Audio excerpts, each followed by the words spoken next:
Not only is P. Diddy behind bars, but now he's on suicide watch in one of the most dangerous jails in the country. Here's everything we know so far about Diddy's life on the inside. I'm Sierra Gillespie, and this is Law and Crime News. It's been a big week for 54-year-old Sean Diddy Combs, kicking it off with a federal indictment on Monday, and now we're getting word that he's on suicide watch. He's being held at the Metropolitan Detention Center in Brooklyn, in the Eastern New York Judicial District, much to the dismay of his legal team. Earlier this week, Diddy filed for bond 2 separate times, his attorneys writing in the motions that MDC is not fit for pretrial detention. They even requested he be transferred out of New York to Essex County in New Jersey, but it was ultimately up to the Bureau of Prisons to decide where he ended up. According to Diddy's legal team, an inmate was murdered at MDC just this summer, and at least 4 inmates have died by suicide over the past 3 years.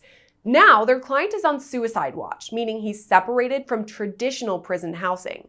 It's unclear whether he's actually suicidal or if it's just a safety precaution, but we do know a mental health professional visits his cell at least several times a day. The U.S. Department of Justice Institute of Corrections describes suicide watch as supervisory precautions taken for suicidal inmates that require frequent observation. So what does all that mean? For that, we go to criminal defense attorney Mike Korbanix. One of the reasons that P. Diddy's attorneys were saying we don't want him there is because they say it's really dangerous. There have been suicides, there have been murders, apparently. Is that true? Do you think it's a pretty dangerous place? All jails are dangerous depending on who the inmate is, quite frankly. So, I mean, it's a high profile case. Nobody knows where the case is really going and what it really entails yet. So, I would assume that they're just being overcautious because he's not like your average defendant. He's a very well known person who has a lot of prestige, and it would be interesting to see what goes on in the jail with him. But I'm sure he's going to need a little bit more of protective coverage in the jail. I'm wondering if that's why they placed him on suicide watch now, kind of what you were saying, protective coverage, because he is such a high profile inmate. Do you think that could be part of it? Oh, absolutely. I mean, going from a life where you live in a mansion to going to sit in a jail facility is not something easy to deal with. Also, whenever we're thinking about cases like this, the big federal ones and just similar allegations, I go to Jeffrey Epstein. And obviously, we know what happened there. He never was able to make it to trial because he died by suicide. Is that something that everyone is trying to avoid here to make sure that any of the inmates don't actually die by suicide? Well, of course, I mean, a jail has a responsibility. It's a jail. People in the jail in that jail are being held. They're presumed innocent, and there's responsibility since the person's not free to do what they want to protect them and to make sure that they're mentally stable and that they're protected. When I heard Suicide Watch, my mind went to Rex Heuermann, who's the alleged Go-Go Beach killer. Obviously, he is still presumed innocent at this time, but I do recall after he was arrested, he was placed on suicide watch. And I'm wondering if that's just kind of another thing because it was a big case, a big name, that he was not suicidal at the time, and it's possible now that P. Diddy isn't suicidal. That's something that's very difficult to really answer because we're not doing the interviews of the inmate. The inmate gets an evaluation when they come in. They get checked for their health, their physical health, as well as their mental health. And that's where those sort of decisions are made. It's not just sort of something because it's P. Diddy, we're putting him in. They have to have some sort of facts to substantiate that. Let's say moving forward that they determine, okay, he's fine, he is not a risk for suicide, he's good to go. Do you think that P. Diddy could ever be placed in general population? Obviously, he's someone that a lot of people know. First of all, high profile, but then also he's got some pretty severe allegations that he's up against. Would he be safe in Gen Pop? That's a very difficult question. I think because of his, if I was his attorney, I would want to make sure that he was being kept in a place where he's safe and not be used as some sort of way that some inmate may want to just move their street credibility, for lack of a better term, by just saying, "Yeah, I went after P Diddy because he wasn't supposed to be doing those things and all that."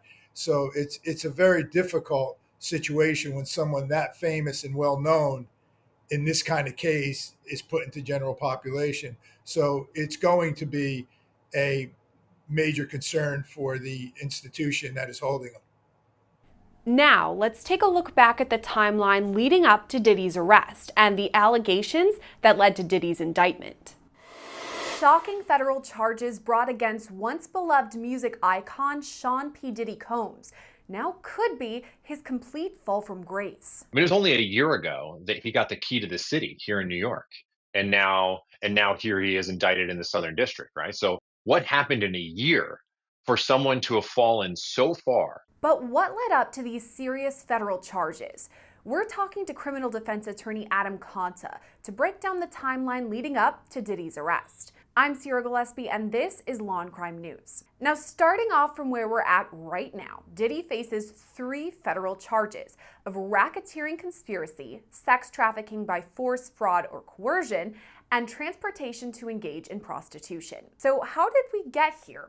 We have to head back to the 1990s, when Diddy first rose to fame after creating the record label Bad Boy Records that represented artists like the Notorious B.I.G. or Biggie Smalls. It was during this time frame that Diddy allegedly sexually assaulted multiple women in New York. We first learned about these allegations in November of last year, when Joy Dickerson-Neal and Liza Gardner filed separate civil suits against Diddy. Gardner says her assault happened back in 1990 when she met Diddy at a work event. She alleges he raped her and later choked her to the point that she passed out. The next year, in 1991, Joy Dickerson-Neal says Diddy raped her while she was a student at Syracuse University. She says Diddy even recorded this alleged sexual assault and passed the tape around to other people. So these things allegedly happened in the early 90s, but they're not made public then.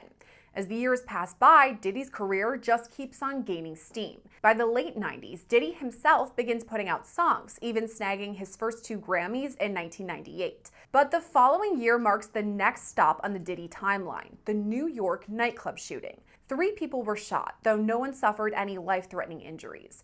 Diddy, the rapper Shine, and a man named Jamal Barrow were all arrested, and so was Diddy's then-girlfriend Jennifer Lopez. J-Lo's charges were dropped, but both Diddy and Shine went to trial. Diddy was acquitted, but Shine was convicted on charges of attempted murder and criminal possession of a weapon.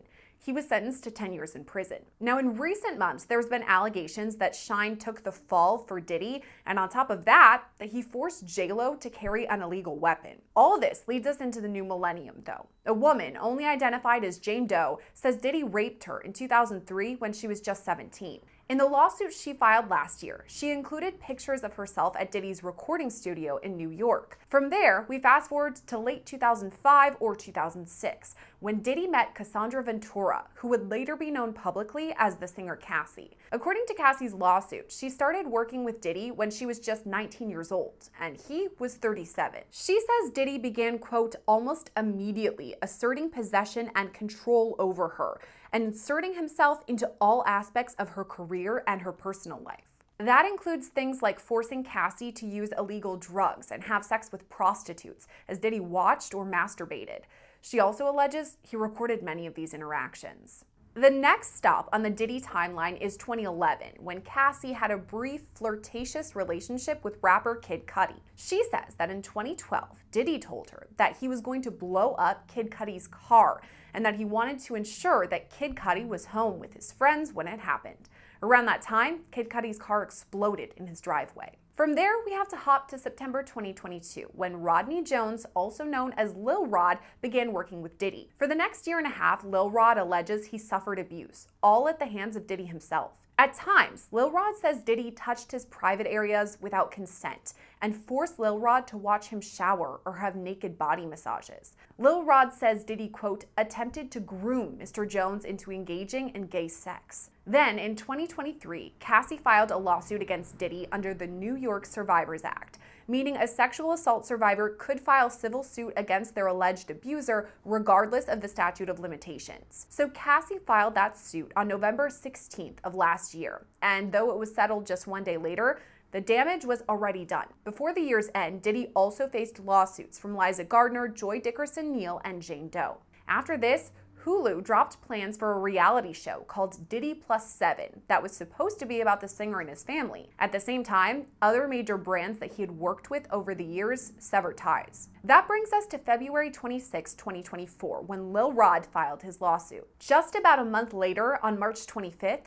federal investigators raided two of Diddy's homes in both Los Angeles and Miami. The same day, Diddy's alleged drug mule, Brendan Paul, was arrested at the Miami airport. He was charged with cocaine and marijuana possession, but avoided any jail time with a plea deal that required him to enter a drug diversion program. That moves us to April 4th, when Diddy is named a co-defendant in yet another civil lawsuit, this time involving the sexual assault of a woman on a yacht. Diddy's son, Christian, or King Combs, is also listed in the suit. Over the next few weeks, Diddy then files motions to dismiss several of the civil lawsuits against him, but he makes news once again on May 17th when CNN releases shocking surveillance video showing Diddy brutally attack Cassie in a hotel hallway. 2 days later, on May 19th, Diddy posted this to his Instagram.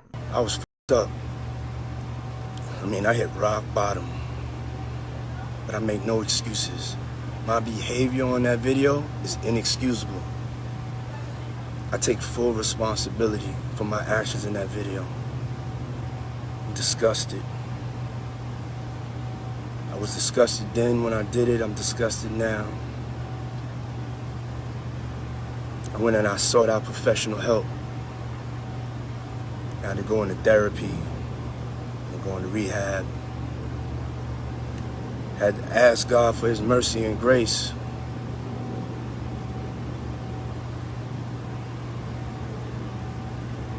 I'm so sorry. But I'm committed to be a better man each and every day. I'm not asking for forgiveness. I'm truly sorry.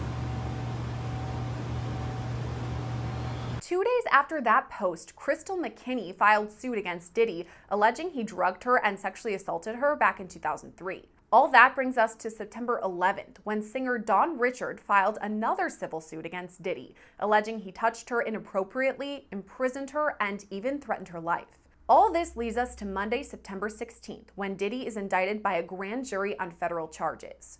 At about 8:30 that night, he was taken into custody by Homeland Security at the Park Hyatt in New York. The indictment was unsealed on September 17th, charging Diddy with racketeering conspiracy, sex trafficking by force, fraud, or coercion, and transportation to engage in prostitution. The court doc details accusations dating back to 2009, alleging Diddy had a pattern of illegal activity over the course of more than a decade.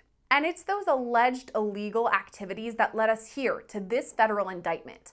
To understand more, we now turn to criminal defense attorney Adam Conta. Okay, so this is a story we've been following for 6 months, more than that. Since the federal raids, we've been kind of seeing this coming, didn't really know when, and now the indictment finally came down. So just at that point, what are your initial thoughts about this indictment? Well, I think it's a real problem for him.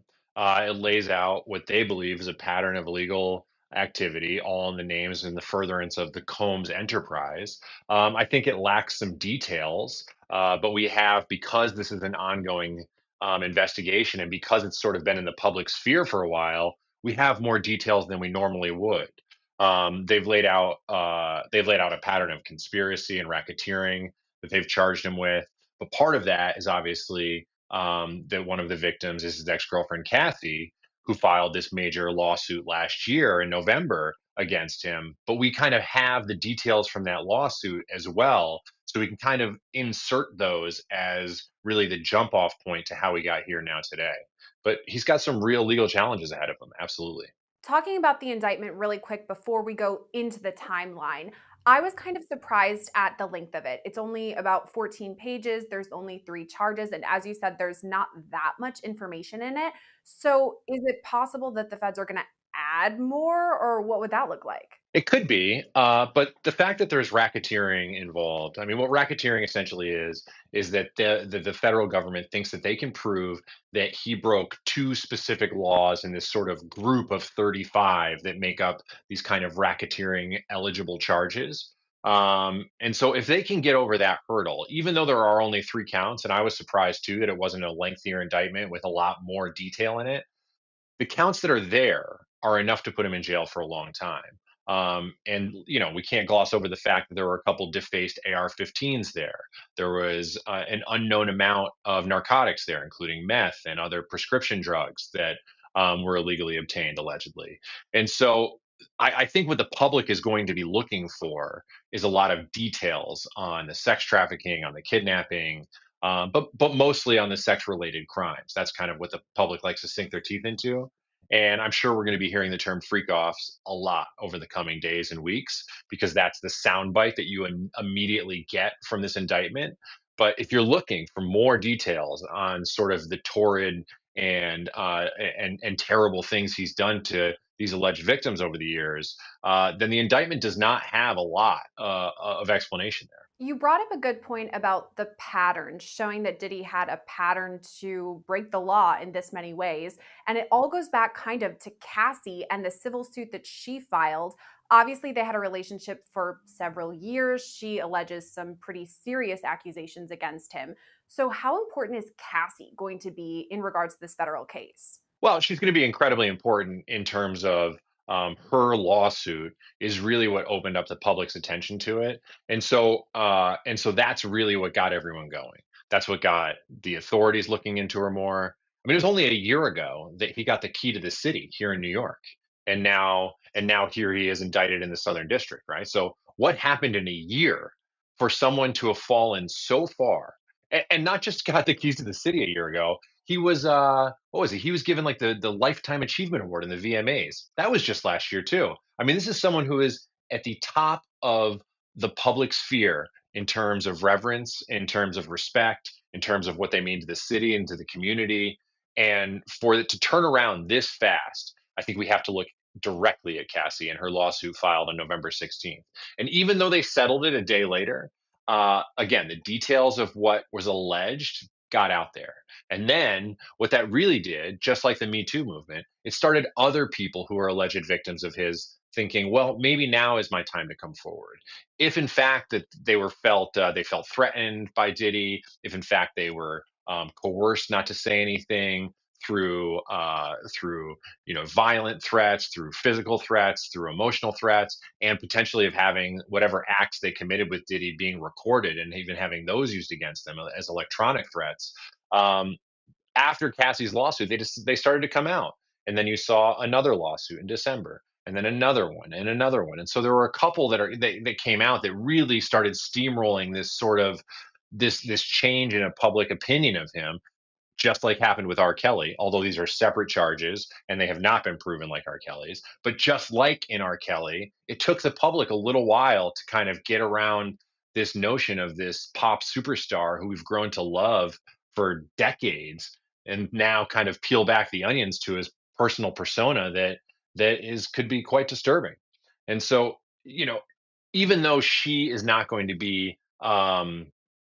might not be doing interviews and she might not be out there sort of as the public figurehead of this indictment. She's certainly at the genesis of it and is the reason this whole thing got rolling. It's really like all roads lead back to Cassie's lawsuit because, as you said, it spurred other people to come forward and feel comfortable sharing their stories. But what I'm wondering about this is okay, so it was filed one day, the next day it settled completely. I'm wondering why Diddy even took it that far. Like, why didn't he settle outside of court before she even filed publicly so that these allegations wouldn't get out? You can go back in time and look at every single case like this, uh, and you can ask that same question. And on the other side of it is someone who's saying, "Yeah, I should have paid him off immediately. I should have done this way back when." I mean, you can look at it at Harvey Weinstein, you can look at it at Diddy. Now to be fair, what that would ultimately be doing is paying off reprehensible activity and paying for just monstrous conduct if you believe what has been alleged. But but we understand the world in which we live in, and that payoffs and settlements and civil suits are a part of this world. And there is no logical reason why he wouldn't have paid off anyone in the path of filing something like this, because you can't recork this bottle. It's impossible. And if he could go back in time, I'm sure he would have given Cassie $100 million to make this go away at this point. But it's impossible, and I think He could be looking at obviously not just a significant change in his life moving forward in the public sphere. He could be looking at real jail time. I mean, we're sitting here doing this interview right now. We don't know whether or not Diddy's going to get bail or if he's going to get released. He has one of the best attorneys in the country, at Mark Agnifilo, a tremendous, tremendous attorney. But I think that they could very easily keep him in. He's a flight risk, and he's alleged of doing some really heinous things, even in this brief indictment. Going back to the indictment, it kind of outlines a bit of a timeline. We talked about the pattern. It mentions the year 2009 when these things started happening, or that's at least when it dates back to. But we've seen some civil suits against Diddy that date back to the 90s, way farther than 2009. So why weren't those things listed or included? I think it's one of those things that they try to include what they can prove or what they feel like they can prove. And sometimes charges are just too remote to have enough credibility to add to an indictment like this. So even if they believe that those incidents happened, I think as far back as 1991, even if they believe those happened, it just might not be pertinent to proving this case and these charges. Obviously, 2009 is a lot more recent than the 90s, but it's still 15 years ago. I mean, technology has changed since then. People have moved on, died, forgotten things. How are they going to prove the things all the way back in 2009 that they're alleging? Well, I mean, a lot of it from what it sounds like, and again, we're learning all this in real time, but it sounds like from him. I mean, once the police caught wind of Cassie's lawsuit and really started going forward in investigating him, that obviously led to the raids that took place in March in his Miami homes and his LA homes. And when they raided those homes, they found not just guns, not just drugs, but electronic devices, which is really ultimately what they were looking for there. Everything else that I just named is sort of like a cherry on top. Because what they wanted, what they were looking for, and what they got was hard drives. And on those hard drives, allegedly, are some of these acts being videotaped and taping them without their consent, potentially, holding on to them without their consent, potentially. But aside from those issues, which may or may not exist, they also may lay out a pattern of abuse. They might show abusive behavior. They might show unwanted narcotic consumption or sex that had been denied and then sort of forced upon. We just don't know yet. But I think a lot of the evidence, especially for those older cases, may come from his own recordings. Going back to those federal raids where we got those recordings, or the feds, I should say, rather, got those recordings, it's been 6 months since then. So, I mean, half a year that Diddy could have guessed potentially these indictments are coming down against him. What was his team doing to prepare? I mean, I'm sure that they were trying to prepare for whatever could be brought against them, but what do you think was happening? I think they were trying to coordinate with the U.S. Attorney's Office, be as cooperative as possible while trying to achieve their ultimate goal, which was not getting prosecuted at all. So, yes, they absolutely knew this was coming. Today is not a surprise to Diddy. Today is not a surprise to Diddy's lawyers. Uh, but in the meantime, leading up to this, there's been a lot of, I'm sure there's been meetings, I'm sure there's been discussions, I'm sure there's been a lot done to try to avoid this very moment, to show that any of these incidents were either consensual or that they just lacked any sort of criminality. And so, I think that the legal team has probably been working on this since before March, probably since November. They could see something like this potentially coming. And so I'm sure that he's had a team of people looking to avoid this day specifically for a long time. But it was just, I think, inevitable with the amount of evidence that seems like is out there. So that's the defense side of things, but this half a year time frame, maybe more than that, also is what the prosecution had to kind of build their case against Diddy. So that lengthy time frame, do you think that was helpful for them that they were kind of doing the same thing he was? Oh yeah, yeah, yeah. They were doing much more, I'm sure, because the feds don't bring a case unless they already know that they can prove it. That's just the way it works. If the feds don't think they can prove a case, then it's going to go to state court, and they'll let the state courts handle it there. But they don't arrest someone until they already feel like they've got the goods. So in the last 6 months, they haven't just been going through those computers. They haven't just been looking at what was recovered. They've been interviewing and flipping people, 1,000%. They've been talking to his associates. They've been talking to his former employees. They've been looking for more victims to corroborate stories. And when they find those employees and they find those victims, they use those stories to corroborate each other and to corroborate other claims. And so I'm sure that there's going to be many people up the hierarchy of the Combs enterprise, which is really just Bad Boy Records and his sort of media empire. They're going to find people along the way. It could be housekeepers, it could be gardeners, it could be record executives. You just don't know because there's so many people named along the list of potential witnesses here that it's almost impossible to predict how many witnesses the federal government could have at this point. And so that's what they've been doing for the last 6 months. And I know this is so far out because the indictment just came down yesterday. I mean, it could be quite a while until this actually goes to jury trial, but that's what everybody is wondering. That's when we're going to get a lot of the information. So when it does come time for that, what are you thinking? I mean, you just talked about the dozens of witnesses that they could have. I mean, the defense, I'm sure, is going to bring a pretty strong case. What would it look like? Well, today is a day for strength.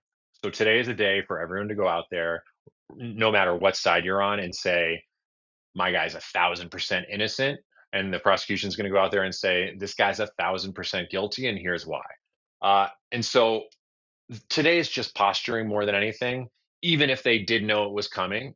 But when we get to that point, when we get down the line and you're looking at an actual trial, he's going to face a lot of time. And if there are teeth to these arguments, which I don't know if there are yet, but these are real allegations, to risk going to trial in the face of what could be insurmountable evidence, especially with what was just recovered at his house, the drugs, the guns, things like that, then I don't think the public should be holding their breath for a trial here. So that means a plea deal. What would that look like? Could look like anything at this point. I really don't know. But if he goes to trial and loses, I mean, he could be looking at the rest of his life if they want to run things certain ways. And so if he comes to a point and recognizes that there's just no reasonable, logical path out of this, then I have no idea what a plea could look like. But I mean, it would still be a serious amount of time and a serious dollar amount of forfeiture. Um, but they just have so many resources available to them in the federal government. They have the ability to just have unlimited time and money put into proving a case. And if they're at this point now, you just don't see a lot of trials in the federal system that lead to full acquittals. And there's a reason for that, because they just are so careful about the cases they bring. And so, I'm so curious to see how this unfolds because, again, I think he's got a tremendous lawyer, and this is an indictment that's pretty thin on details. But I still don't think that means that we should all be holding our breath for an imminent trial on the horizon. Bottom line, there's a lot of evidence. Both sides, I'm sure, are going to be going through this in discovery, a lot going on. And as you said, it does sound like the prosecution has a pretty strong case. Then we talked about a plea deal, too. I don't know. I'm wondering, is it possible that Diddy gets off, that he doesn't serve any jail time? Well, it's just too early to say. I mean, is it possible? Sure. Is it likely? No, not really. These are serious charges. They're serious allegations, and they're brought by the U.S. Attorney's Office in the Southern District of New York, an office that has more money than some small countries. Uh, so I think that he is fighting an uphill battle, but he has the best possible resources and the best allies in his attorney to be able to do that. And so I don't think it's likely that he would get off. But if there is a mistake here, and if there are errors along the way in this investigation, then he's got the right people to uncover them. From what it looks like, right, in this indictment, that he's charged with not necessarily having sex with some of these women, that he's charged with potentially masturbating as he recorded them having sex with male sex workers that he had flown in. So if he didn't do any of the sex acts himself, but was responsible for the recording, the applying of drugs, things like that, that could give some inroad to the defense to say that he wasn't actually doing the sex acts themselves, and that maybe there's some wiggle room there. But I don't know. It's a tough case. Diddy was taken into custody on Monday night, but still maintains his innocence. A statement from his legal team reads, quote, Sean Diddy Combs is a music icon, self-made entrepreneur, loving family man, and proven philanthropist who has spent the last 30 years building an empire, adoring his children, and working to uplift the Black community. He is an imperfect person, but is not criminal.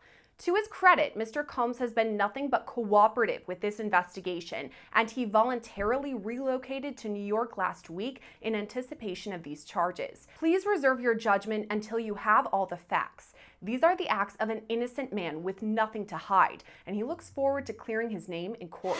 That's a look at the timeline so far, but there's sure to be more developments ahead, so make sure to subscribe to our YouTube channel so you never miss an update. For Law and Crime, I'm Sierra Gillespie.